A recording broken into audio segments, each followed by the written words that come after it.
Hello and welcome to part 2 of the Pact Magic series.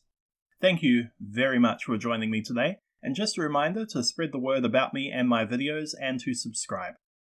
A small disclaimer before we start. This video is presented to you as though it's real by someone living in the D&D universe. However, the content matter is most assuredly a work of fiction and should not be taken seriously. Now then, to begin.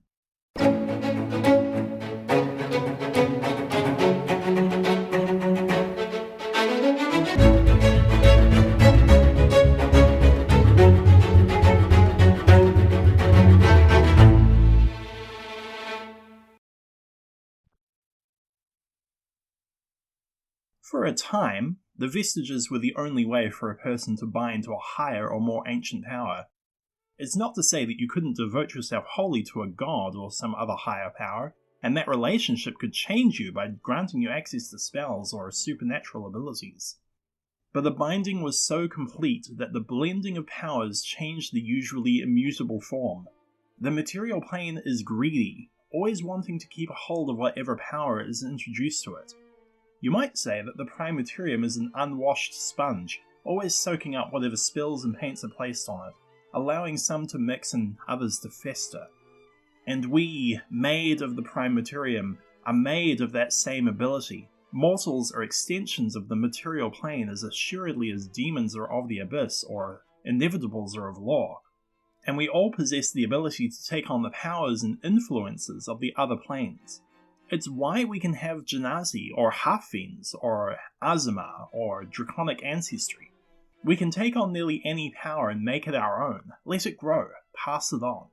And that sort of inherent ability is like candy for a demon or devil. No one really knows when the binding of vestiges turned into the binding of fiends. History is silent on that first mortal who gave up the ascendancy of their soul in order to gain some temporary material power and privilege. But for showing fiends the way, perhaps it's for the best, for they are likely the casus of Pact magic. Because imagine for a moment that you're possessing of an incredible sense of self and know that one day you'll change the face of the world with your ideas and acts of glory. But first things first, you have to feed yourself and whatever family you have. There are chores to be done and taxes to be paid. Your back hurts and it's suddenly evening, you've been working all day for that single silver piece, and there's not enough for candles this week, now that the price of potatoes has gone up and the new baby is fretting. Perhaps you'll start that wild change tomorrow, setting your sights on the horizon and, oh no, there's been a shortage of farmhands today because of a null raid, and with no new people to fill the role it looks like you'll be working extra hours for a while. And now consider the number of people the law of averages say must be out there with the same unfulfilled yearning. Some can't be as smart as wizards nor as musically talented, and they have to have a birthright to be a sorcerer. Not to mention that they have to learn how to be a carpenter because otherwise their whole family will starve, because their father was hurt in a terrible accident last week, and their mother hasn't been the same since that coal breach. And it's not their fault. They just miss the opportunities of fate and circumstance. But while they may lack the school lessons in faith and intelligence, they've got the spirit that yearns for power, for riches and fame, or the ability to help others and get the recognition they deserve. They know that they have a destiny. And that's charisma, and it's like a rock in the river of time. If you're a big enough rock, placed in just the right position through things totally outside your control, you may be big enough to part the river on either side of you, make ripples and waves, and affect the flow. But if you're too deep, it doesn't matter how big you are because time passes above you, passes you by, and no one looking at the surface would think that there's anything special there. But what those outside observers don't understand is that time isn't a flat line, and that there's more to see than just the surface of things. Every rock of sufficient size, of sufficient yearning and desperation, beating at the encaging confines of their birth and life happenstances. Every rock of sufficient charisma and drive to change the world, every mortal of sufficient strength of will can create ripples in the flow of time, beneath the surface, in the shadowy places, where dark creatures wait and plan and seek like-minded individuals. A small apology. I neglected to mention that warlocks are first mentioned in the Third Age of Magic, and it's a big error because it's a likely direct consequence of binding to vestiges. You see, coming late to that stage of history, individuals were found who could form spells and create magical abilities, not from study nor a birthright, that connected them directly to a source of otherworldly power. No, these arcane users didn't use song, faith, or intellect. They had long since had their physical timeline changed and corrupted by the binding connection of a fiend to one of their ancestors. This gave within them a well of power through which a demon or devil could influence their moral alignment, and made it easier to tempt them with greater power.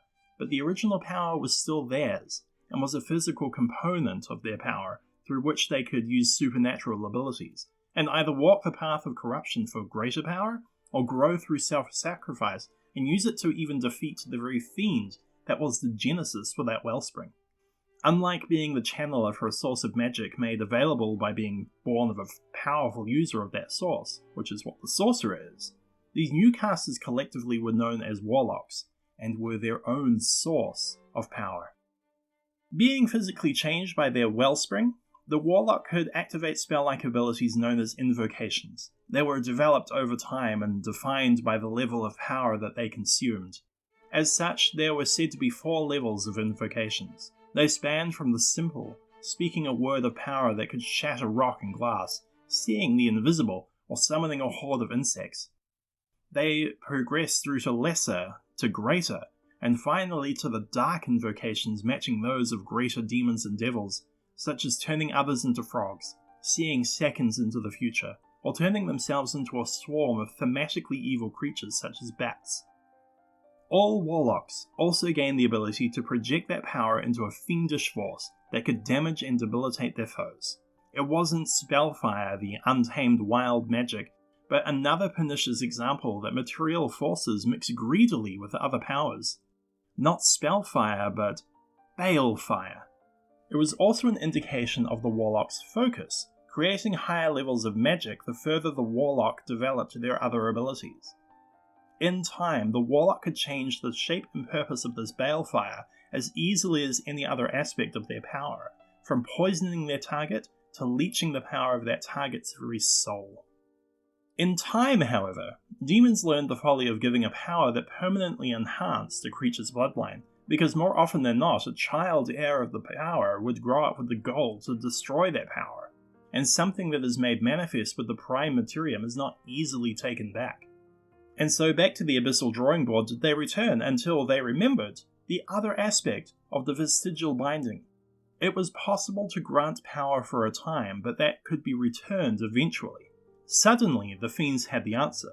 If they could empower the abilities of an individual over time, then their reach into the material plane would expand.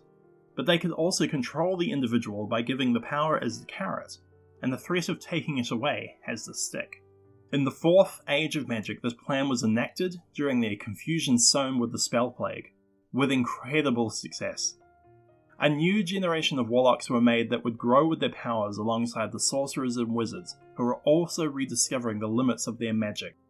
Gone with the spells of their Vancian hierarchy, but rather spells that could be cast at will, those that came back after some rest, and those that used such power that they could only be restored, with the special kind of restoration that comes from sleep. The Spell Plague was a perfect cover, as most of the warlocks could shrug off their strange abilities as just a different type of sorcerer. In the 4th Age, there was already a much larger level of planar feedback, as the Spell Plague had also badly affected the vibrational energy states between the planes, so it was much more possible for a warlock to be mistaken for a sorcerer with a new planar connection. But fiends are not often subtle, as other powers that had long desired mortals soon discovered and perfected in their own perspectives the words that bind. Fey powers and the beings that lie in the darkness between the stars, these powers also learned the secret of Pact, and tempted mortals with uniquely styled power born from that power source. With training and sharing of knowledge, eventually the new warlocks determined tricks that could be shared between the various disciplines, and developed powers unique to their patron. Infernal and star powers were inimical to the mortal form, and so the power source favoured those who were of sound constitution, but also powerful rocks within the river of time. Fey Pact cared only for mortals who yearned for the same level of fame and pride, and their powers weren't as corruptive on the mortal frame. Over time, Warlocks were able to develop powers such as damaging those foes who hurt you, creating hellish claws that dragged burning victims towards or away from you, or creating an armor made of black ice that froze attackers. And every warlock had the same option to create balefire, known as the Eldritch Blast. At higher levels of power, warlocks could wrap the magic around themselves further, and use it to further empower their abilities and esoteric powers. There weren't many avenues, and so many of them looked the same, but you had to understand that in that time, the spell plague didn't just roll through, change magic, and then leave. It was always there, present and dormant in magical space and still roiling on the fringes of it. The spell plague was infected with the madness of the Far Realm, and too much experimentation meant at best you would drown in the insanity, and at worst the spell plague could find the bridge to cross into this new form of magic also. So anyway, paths of the Paragon Warlock included the Doomsayer, who could twist the fates as written in the stars of those enemies foolish enough to attack them. The Fey-Touched, who dabbled too far in a mind powered by pure life force and lost themselves to the debauchery of the ever-living, empowering their ability and detaching them from the anchors of their own world. And the Life-Stealers, who could drain the soul essences of their enemies to empower their own selves and powers temporarily. But again, the Fiends miscalculated, because if there's something that the Fourth Age is known for, it's the strive for those heroes for immortality. Whether it be through song, through deed, by becoming one with the Akasa, or becoming a lesser deity, nearly every hero of this age found a road to immortality, placing the infernal Pact mortals beyond the reach of their charges. Magic was formulaic and stunted, sure, but the fabric of the multiverse had changed to hold a simple law. Sufficiently powerful magic must have a chance to leave the material system outright and keep the balance of power. And so every hero was encouraged to pass into immortality in one way or another. Over time, magic healed. We don't know how, though it's suspected that the return and rebirth of Mistress certainly played the majority part. The weave returned as we once knew it, the familiar, treasured, assuredly boring ways of magic returned to us. Though some of the previous secrets stayed, such as the at-will spells that gained power as our focus grew. And now, perhaps, the Fiends have got it right. For the power of the Warlock is still given through Pact magic, and it can still be taken away. But the material world has once again become greedy, and wants to keep a hold of the powers within it. It's once again much harder to slip into immortality, and the temptations of the path to lichdom grow stronger than ever before. Warlocks of the Fifth Age make a pact with Fiends, the beings of the stars, or Fae, same as before, though the method of creating the pact have broadened somewhat, and thus how the contract is manifested can be shown through pacts of chain, blade, or tome. The chain pact brings a servant for the patron to act as their familiar. The blade pact allows them to summon a weapon in the shape and form of the patron, bringing it to hand whenever they wish and imbuing powers into it over time. The pact of the tome grants secrets from other spell users, giving them the cantrips but not their divine, primal, or arcane source. As the book is a warlock ability, so too are the cantrips. Once again, the powers of invocation are available to warlocks, as magical freedom from the spell plague has led to a relatively safer experimentation of pact magic. Invocations can mimic spells such as our own Arcane Eye or Disguise Self. They can change the form and acumen of the warlock, such as allowing them to see in normal and magical darkness, or being able to read all languages, or use their otherworld connection to conjure elementals or demons. They can also cast a number of spells as secrets given by their patrons, but this comes at a price. The number of spells they can cast is laughable, most likely due to their patrons' hesitance to recreate what happens in the Fourth Age and provide too much power. But the power of the spells coming from their patrons means that the spells cast are always at the maximum level available to the caster. The Warlock also gains the ability to recover their powers faster than the average wizard or cleric. And finally, yes, their signature ability survived, with Eldritch Blast continuing as their at-will ability, and able to be empowered or changed by some of their known and researched invocations. It remains to be seen if these abilities will evolve over time. And finally, I'd like to sum up the overview of Warlocks with a gentle reminder. Don't! The Conclave of Silvery Moon will gladly pay for the schooling of any potential mage who possesses the right aptitude for spells, and the temples for our gods will do the same. There are a great many ways to become productive members of society and make a name for yourself. While I know not the details of the Pact rituals and would never share that knowledge even if I did, I know that the power comes with a price. You belong to your patron, and will likely not move with the rest of us to our final divine reward. And so I say to any of you tempted by this lesson, do not risk your immortal soul. Coming up next time, we're going to look at what happens when the fiend is killed on the material plane, potential uses for something that might be left behind, and the dangers that these fragments represent. Until then, to be continued.